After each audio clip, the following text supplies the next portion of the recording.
Thank you, Mr. Chairman. Mr. Shapley, Mr. Ziegler, we're going to be moving fast here.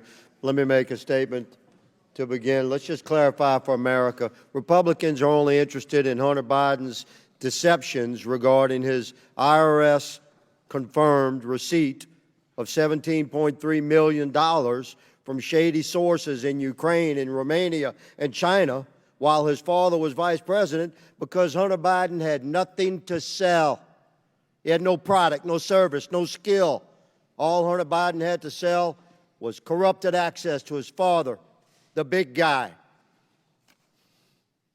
Now, how dare Congressman Higgins call the President of the United States, may I say the inaugurated President of the United States, how are we calling the big guy? Let's go.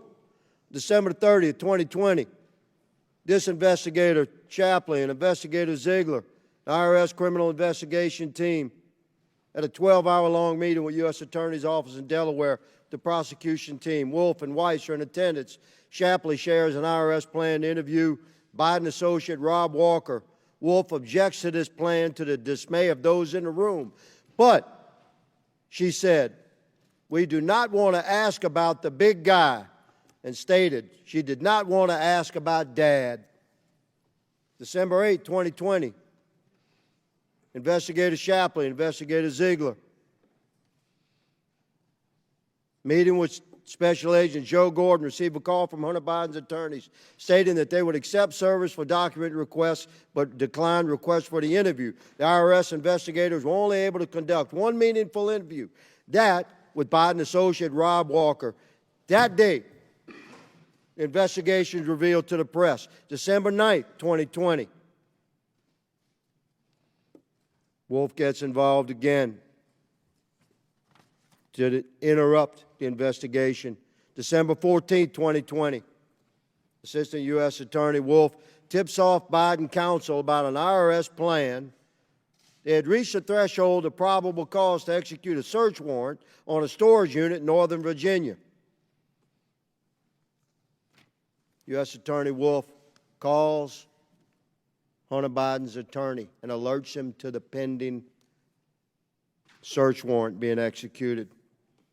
You stated, Investigator Shapley, that at every stage during your investigation, decisions were made that benefited the subject of the investigation. Who was the subject of the investigation, good sir?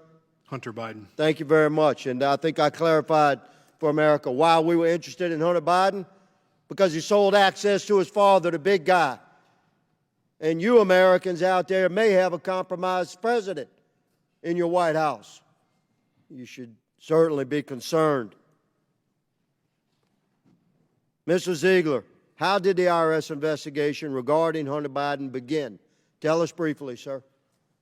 It was a review of bank records regarding another investigation I was working.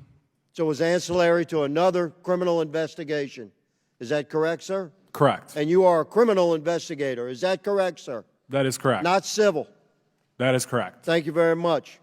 Investigator Shapley, in the September 3rd, 2020 meeting with the prosecution team for the Hunter Biden case, Assistant U.S. Attorney Leslie Wolf told your team there was more than enough probable cause for the physical search warrant of the guest house at then former Vice President's Delaware residence where Hunter Biden stayed for a time. Did U.S. Attorney Leslie Wolf confirm your investigative effort that you had sufficient probable cause for search? Yes, she did. Thank you very much. But you've told Congress that Assistant U.S. Attorney Wolf also said that the question was whether the juice was worth the squeeze. That's a quote. And that optics were a driving factor in the decision on whether to execute a search warrant. Optics? Have you ever run into that, Mr. Shapley? I have not, no. Have you, Mr. Ziegler? I have not. Now, why do you think the Department of Justice might be concerned about optics in the search of the President's son's residence during the course of a criminal investigation? Mr. Shapley? I mean, just the sensitivities involved with that search warrant, and it would, you know. It's pretty clear, isn't it? Yep. There's another search warrant I'm going to touch on in my remaining section. I'm going to have my time expired here. Let me just say, gentlemen, you're courageous for coming forward. And let me ask you, did your job begin with an oath? It did. Have you upheld that oath?